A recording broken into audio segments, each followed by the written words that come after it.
It's night 10 of Sexy Nights of Christmas. We're getting so close. I bet things are frantic and fun and beautiful and possibly very stressful at your house, so I'm going to try and make this quick. I want to talk about scheduling sex. People come to me all the time and they say, Celeste, I want sex to feel spontaneous like it did at the beginning of our relationship. And I say, that's fantastic, but sex was never spontaneous. You see, spontaneous sex would be you're walking down the sidewalk and all of a sudden you're having sex. And that's not sex that anybody wants to have. So at the beginning of your relationship, it felt more spontaneous because you weren't exactly sure if it was going to happen, but you certainly did think about it a lot. It was on the brain a lot. And that's what made it feel so kind of erotic. And it was also where you didn't know your partner very well at that point. And we know that the unknown, the novel, that's what fuels eroticism in a relationship. So it can feel very erotic at the very beginning of a relationship simply because there is this element of the unknown. Anyway, so you want to foster that after you've been with somebody for a while, so it feels like the beginning of your relationship. This is what you do. You schedule sex. And I know that seems counterintuitive, but hear me out. So scheduling sex works because it does two things. The first thing it does is it builds anticipation.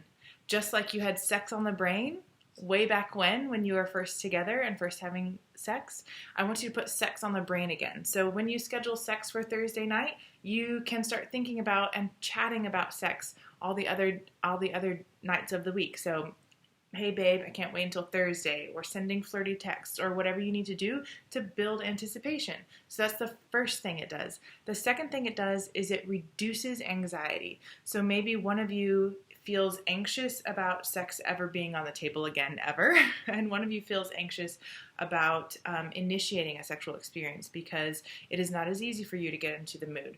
So what scheduling sex does is it helps relieve you of the responsibility of sex on the other nights, and it can help you build anticipation for the sex on that night. So one partner knows sex is going to be happening at some point, and the other partner knows that there is sex that doesn't need to happen on the other nights.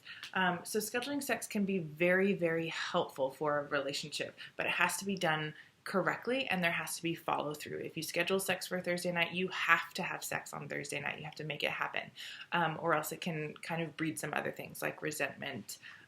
So scheduling sex can be very, very helpful, especially for a very busy time of year like this, to help reconnect you and help you give you back that super fuel to your relationship that only the two of you share.